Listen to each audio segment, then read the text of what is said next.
This is a bad news episode, Aiden. Yeah. You better tell me one bad thing about Norway. I know. Because you've never done this on this podcast in your entire life or in your real world. We got some bad things about Norway. Thank God. Or some problems that they're dealing with that are somewhat similar, except maybe more mild. If this is bad, I wouldn't want any one of my friends even moving near there. I wouldn't allow them to. It would be my I personal would call in a bomb moral threat at the obligation. airport if they tried to Yes, go. all right. And I Whatever it would takes. not He would let do them that. leave because that would be He's a joking. good friend thing to do. To be wouldn't clear, do I that. am inciting violence right now. He's not inside. It's still a joke. It's still facetious. And so If we say this enough, we could get you banned. I know. Norway. And they're going to look online. They're going to be like, oh, well, all they do, they go antagonize Lena Khan. Yeah.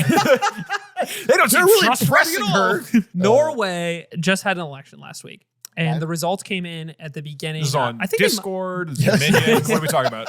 they didn't do this one. It was actually all on WhatsApp. It's crazy. That's gotta be- They did the results. I think were locked in. I think as of this morning, if I'm correct. But basically, the Labour Party, which was the existing party in power, which is a more left-leaning party, maybe left-center, depending on how you view it within Norwegian politics, won with 28% of the vote, which was up from 26% in 2021, which is the last time they had an election. What was the party again? I'm sorry. The Labour Party. Labour Party won. Yeah. Okay. The other party that won big in this election was the Progress Party, which is a more right-wing populist party that for the first time ever has become the leading opposition party within Norwegian politics. Oh, interesting. And they had a huge jump from 11% of the vote to almost 24% of the vote this time. And this is a fairly right-wing party, especially within Norwegian politics. They are outpacing the former more right party that had the biggest portion of the opposition, Yeah. the Conservative Party, before them. I mean, I would just say for Europe, it has. I didn't know about Norway at all. I would, but like the European trend has been, and it's happened in America already, is that the center right is just getting obliterated, and there's a more populist right that is like surging. Yeah. That is and- happening all over Europe, and it happened here already. And I think what's interesting is Norway is a country that, you know, even with the joke that you introduced this through, Yeah. is a country that we see as separate from a lot of the struggles and consequences that the rest of the world is often going through. They're like number one happiness or whatever. They have good fish. They're up there in all the stats. They have all the basically. stats. They They're have- one of the most equal Yeah. countries in the world. They're one of the richest countries in the world. They have a lot of success. They have a high quality of life, right? They define all of these metrics in a lot of ways. But this party, the Progress Party, the big points behind them is that they want to Can I reduce. guess? Yeah. Go ahead. Immigration, number one, Boom. and two, and three. All right. I'd say that's, maybe number one or two for them. They want to reduce taxes, reduce bureaucracy and government intervention, and you guessed it, they're anti-immigrant. In that order? Really? Well, I think it depends on who you talk to. Okay, sure. Anti-immigration broadly, I feel like is their number one. But within the context of this specific election, I felt like it might have been a little different. Okay. I think Yeah, I don't Norwegians know- I could don't know speak to anything that about better. I think their big win here was seen as a huge victory for this party because it's an enormous jump to go from 11% to almost 24% in this leadership in the opposition. They're angling for a chance at being the majority party in 2029. And that's the hope from them. But one specific note with this was at the center of this election that became a huge issue is the Norwegian wealth tax, which is a wealth tax that they have had in place in some form since 1892. And they are one of 3 countries in Europe that still applies a net wealth tax in this way. How does a wealth tax like this actually work? What it means is you're being taxed to some degree on all of the value of all of the assets you own. That could be like stocks, property, etc. And you don't have to sell and realize the gain of those assets to be taxed on it. So how does this actually work? It doesn't apply to you at all if you have assets below $180,000 USD. That's not that high. Which isn't super high, right? So a lot of people do pay this, but the tax is, for what it's worth, the tax is only 1% once it applies to you. It's 1%. And then past 2.1 million USD, past your assets beyond that, they tack on another 0.1%. And then also some things to understand here is they don't tax all your assets at their full market value. So for example, your primary residence, like the main home that you live in, they only take 25% of that home's market value. Or, for example, stocks, if you had equity in a company, that's at 80% of that market value. So nothing is taken at its full market value. And then also, any debt you have, the full 100% value of the debt you have can be written off against the tax that you would owe for this. So it's not as crazy. I think this could seem at first, even at a 1%, could seem really unreasonable if you're like in the US, right? You could just be a homeowner. Maybe you own a home in like San Francisco or Oakland or Los Angeles, right? High value real estate areas where your home has exploded in value. And then all of a sudden you have to figure out a way to like pay this tax. Well, there's protections and acknowledgement in the way this law is written to have people pay a reasonable amount, basically. And only 760,000 citizens in a country of almost 6 million people pay this tax at all in any amount. So the pros behind this, like why is there such an advocacy for the rid of this wealth tax from this party? The idea is that previously, in 2021, there was a change to this law that added that little 0.1% to the 1% before. So for the wealthiest individuals in the country, they were going to tax them a tiny bit more, that additional 0.1%. And in the wake of that, 30 millionaires and billionaires left to relocate Switzerland. Outside of Norway, primarily in Switzerland because of the difference in tax laws. And it was estimated that because of that flight of those people, there was a loss of 500 million USD in tax revenue. And that loss in tax revenue is something that the trade-off basically wasn't worth it. Like people say that. The other arguments are that the tax on these unrealized gains deter people from setting up businesses in Norway. So relative to its neighbors, Norway, which was doing really, really well, say like 10, 15 years ago, compared to its neighbors like Denmark or Sweden or Switzerland, is relatively declining in like productivity, the number of like new companies created. And also, I went to go look at the largest companies in Norway, Sweden, and Denmark. And just this is solely by the eye test. So if you really want to dig into this, I encourage you to. But when I was going through the list of companies from all of these places, I recognized basically nothing on Norway's list except companies involved in energy or oil. And Sweden and Denmark have way more recognizable large companies. Is Maersk Norwegian? I think so. Norway is like largely driven by oil, right? It is, yeah. This couples into this. That stagnation and reliance on any of these. Oil and its sovereign wealth fund are criticisms of, combined with this wealth tax, are criticisms of why new, innovative businesses and industries aren't cropping up in Norway like they have in their Nordic neighbors in comparison. Lastly, for those concerned about wealth inequality, regardless of this tax's implementation, has been increasing in Norway pretty significantly over the past 15 years. And so if this law is like meant to combat that significantly, it doesn't seem like it's doing a particularly good job. So all of these things are part of the argument of like why this is becoming a topic of contention within Norway. But the pushback from a lot of people within Norway addresses a lot of these concerns. The weird thing is that it became a prominent issue within the scope of this election specifically. And a lot of the fears around capital flight or like the losses that we're going to see if we continue to have this tax in place seem a little weird because this election wasn't a referendum on this law changing or increasing the tax. The tax is staying the exact same as it has been over the last few years. So why would anyone leave that hasn't already left during that first year where those people made the decision? It doesn't seem likely to dramatically increase the number of people leaving in the next few years. Wouldn't they leave after the first election afterwards because they know it's not going to get changed now? That's the idea. Yeah, I mean, if you wanted to wait you were willing to wait 4 years the first time, and now you're not willing to wait another 4 years? I guess I'm saying if you're a rich person, you're in there, this law gets passed, you're like, this sucks, and then you try to like... So maybe advocate for someone to change it. Then you lose the election. It's like, oh, it's not getting changed. I'm out. Maybe. Yeah. So we have to wait and see. But the argument that comes alongside that is even if the flight does happen, wealth taxes are such a low % of overall revenue that how much does this matter in the first place? Like if we're losing out on a few people leaving the system because of the way that this law works, how much does that matter to us when it has such a relatively small amount of our overall budget? So like last year in 2024, they brought in about $3 billion USD in overall tax revenue, which is about 3% of the revenue that they brought in overall. And that 3% is higher than like the previous 2 years. Like it had climbed up a bit. And what's your stance? What's your takeaway? What's your my take? I think my take. Well, my take is. Remember, you're going to be a Swedish citizen, so you need to kind of dig Norway a okay, little so bit. different country. That's what I'm saying. But Swedes would. You have to show that you're ally. You have to kind of look Norway. down on Norway. I have to make fun of them. You have to make fun of them. Yeah, I don't. Yeah, they Like you should support keep, They Nordic should keep and- the wealth tax so that I can move to Sweden and not have it. And I can say I'm better. Okay. No, I think the other couple things that I did agree with were the issue and how riled up people are about it, especially with young men, seems very disconnected from the reality of how many people this law prominently affects. Is like there's a very limited pool, less than 2,000 people that this law significantly taxes.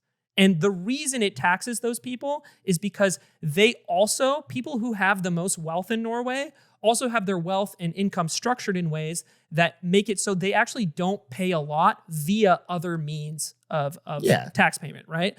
And the big thing with this wealth tax that they really hate is that there are very few loopholes with it. It's a very surefire way to get this group of people, especially with the changes they made in 2021, to escape the tax bill that you owe to Norway versus the other ways when you're at that level of wealth for you to structure the way you make your money around paying taxes. And this is the way to keep those people accountable. I think the thing that I am most aligned with is when an issue that seems to affect so few people, specifically the ultra wealthy, and the primary argument against it, which is like spurring innovation and new companies in Norway, also has large other likely reasons as to like why that's the case and not this wealth tax specifically.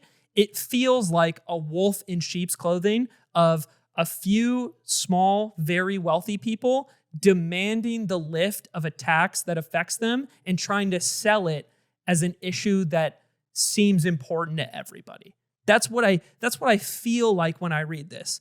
But that being said, Norway is one of the only countries that still has this net wealth tax in place. And a lot of other countries in Europe, including some of their Scandinavian neighbors, have over the past 100 years gotten rid of the wealth taxes that they used to have. And many of which are still pretty successful countries. Like I think there's an argument in either direction. I have a question. Yeah. Unrealized capital gains tax is fucking stupid.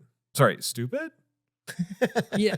No, I mean, maybe you think that, okay, this is the issue, right? If I'm Elon Musk and my fortune has increased from, 50 billion to 100 billion to 400 billion. Yeah.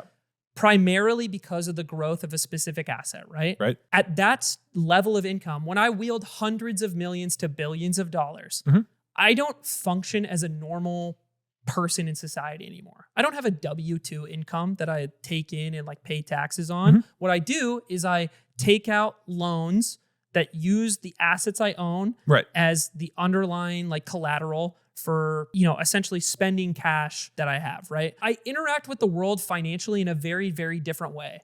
And just because this person sits on an asset that explodes in value, that enables them to access a portion of the financial system that none of normal people can access and interact with, should they be able to escape the burden of taxes on assets become a means to escape being taxed, if that's the case. Yeah. And so there comes a point at which I think you have to push against that.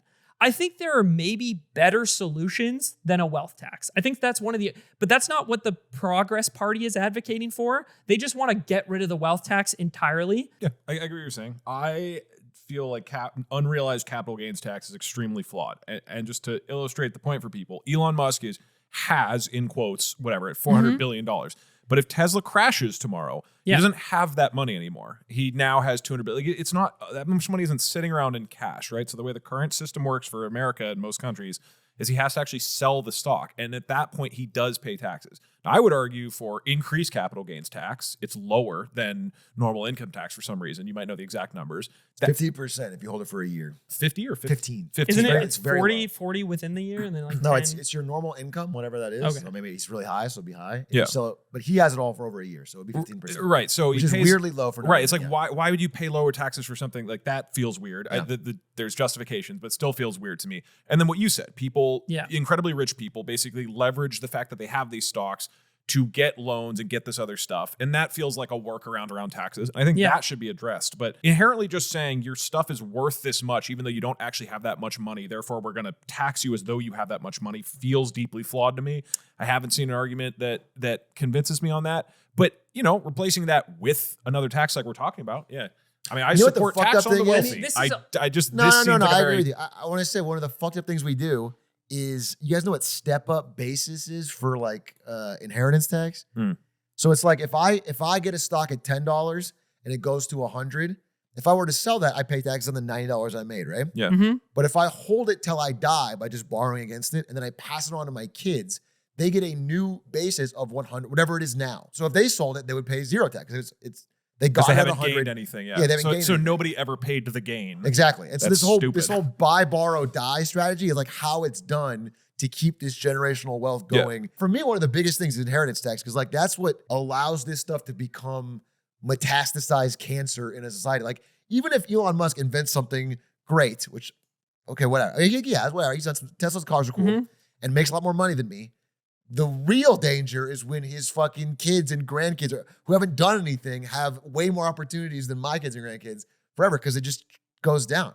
Like I really think inheritance tax is like so good for a functioning society. It's just like, all right, you get your shit, but now we're gonna, if you're over a certain amount, if you're over 10 million, $100 million, we're gonna take a lot of that and use it to make society better for everybody. Like your kids don't, the fact that like the great grandnephew of Sam Walton is a fucking billionaire, like 14 of them or 28 of them, to me it feels crazy. Like they all, and someone will tell me like, well, that's the point of working hard, so you can have your family. But to me, that the generational wealth stuff is like the You most don't have to send cancerous. 100%. I mean, it shouldn't. Yeah, maybe it's not 100%. I'm not saying Give it's it- 100%, but like, No. Yeah. That's the Yeah. point. Yeah, it's like I don't think you should be able to give 100% of what you made to your kids. Like there needs to be at some point a tax on what you've earned, and Yeah, I think there needs to be, that's the point of earning it. Quote is if you're giving to your kids. I think it's like in this situation, it feels like ideally you would be working on some sort of better system to be taxing these people. But in its place, I don't think you need to get rid of this, especially because I agree with you. because Whatever. the actual amount is so low. Like it's 1%. it's inconsequential. It's probably fine, but it does feel like that's a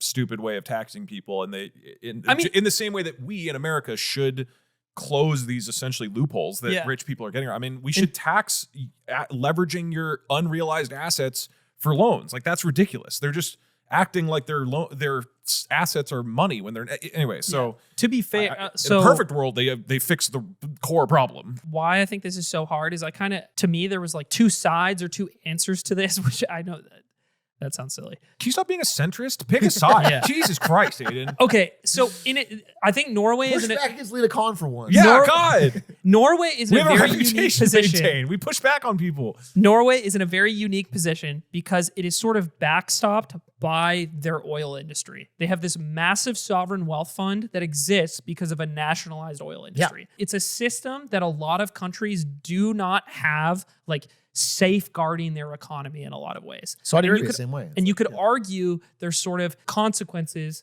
in the long term because of a reliance on that specific commodity, right? In the short term, I think you can afford to keep this wealth tax because largely it doesn't affect normal people very much. And it affects these wealthy people that are threatening to flee, maybe because since the last change, it doesn't seem like there's been an Sure. influx of people or outflux of people fleeing. If you're willing to like gamble on how relevant oil will be for a long time, it doesn't really matter if those people leave because of the safety net of the oil industry. This is a tax that produces relatively low income, so you can deal with the consequences of those people maybe leaving. You don't even know if they really will, and you can keep this tax in place. The big trade-off I see is this revenue could become way more relevant, or people having the capital to stir up new industries or businesses in your country could be way more relevant.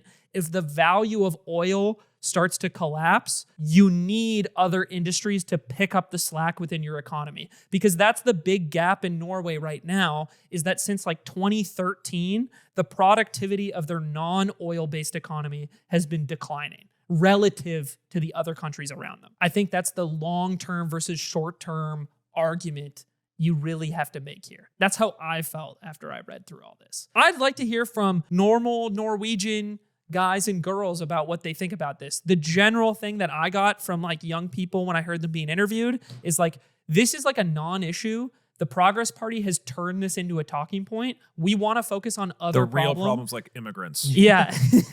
I was gonna say, I can't imagine this is a big voting issue. I think that's the thing. The criticism is that this got stirred into a big voting issue when it doesn't make sense. But I think even Progress Party voters, if you ask them, would probably put immigration as their number one. Like I have not heard of this being like such a, at least in other countries. I mean, it's because they don't have it. Yeah, but even the countries that had it, like, was it something that the regular people were pushing for, like demanding to get rid of? Like, in this case, apparently, yes, Okay. at least from the articles that I've read. But people who are boots on the ground participating in the Norwegian election can like weigh in and see how, accurate that reporting is. But I was surprised by every single article I went to about this election. The wealth tax was like at the forefront of it compared to, what other people are dealing with. It's, maybe not that big of a deal.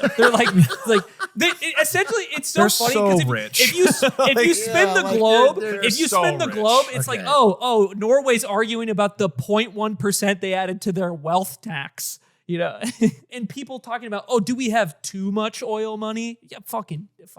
I hope Norway falls off the fucking map. There we go. There we go. Finally, That's right. putting a foot on one side. We're almost out of time. Hey, Truck.